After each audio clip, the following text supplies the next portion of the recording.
Peterhead Lifeboat crew carry wreckage from the crash that killed 16 people. Offshore union RMT has repeated its call for a full public inquiry into North Sea helicopter safety, exactly 10 years on from the Super Puma tragedy.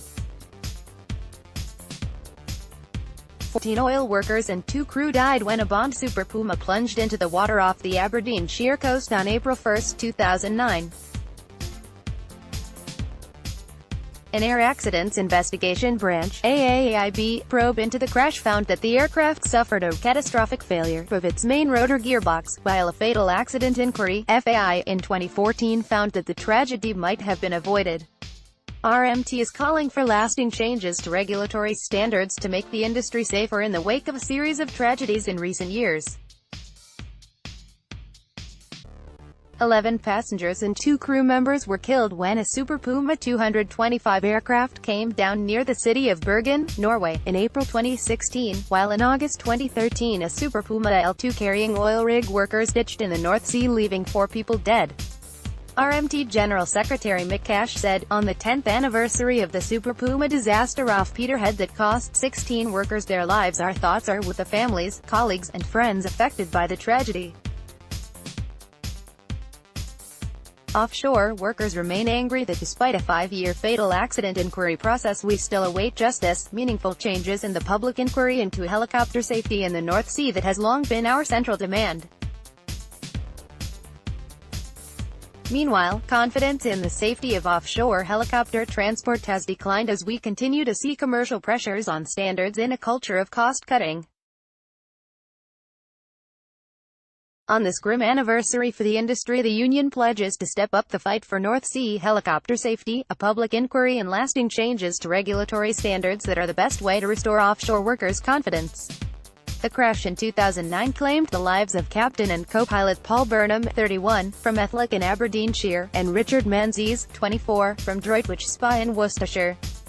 5 men from Aberdeen died: Alex Dallas, 62, James Costello, 24, Stuart Wood, 27, Vernon Elric, 41, and Brian Barkley, 30, and 2 workers were from Aberdeenshire: Leslie Taylor, 41, from Kintore, and Warren Mitchell, 38, from Old Meldrum. The other victims were Raymond Oyle, 57, from Cumbernauld, David Ray, 63, from Dumfries, Gareth Hughes, 53, from Angus, Nairn Ferrier, 40, from Dundee, James Edwards, 33, from Liverpool, Nolan Goebel, 34, from Norwich, and Mihail Zaraskis, 39, from Latvia.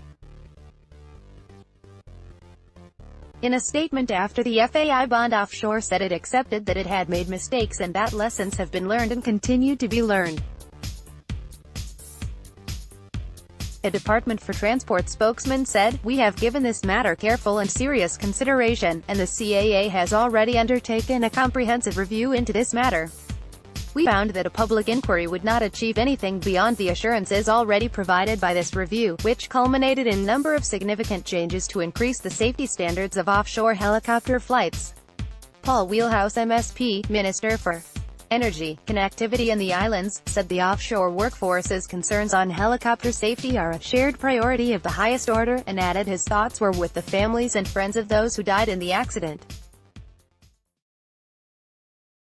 He added, "While we have no legal or regulatory powers in respect of aviation safety, we have made clear to our industry partners that nothing is more important than ensuring the safety of those who work offshore.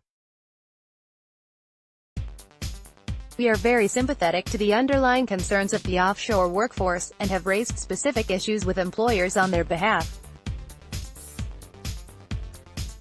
However, we do not believe a public inquiry into helicopter safety would, at this time, add to the significant streams of work being undertaken by the Civil Aviation Authority, unions, operators and other stakeholders in developing and implementing a range of safety measures to address concerns that have been raised."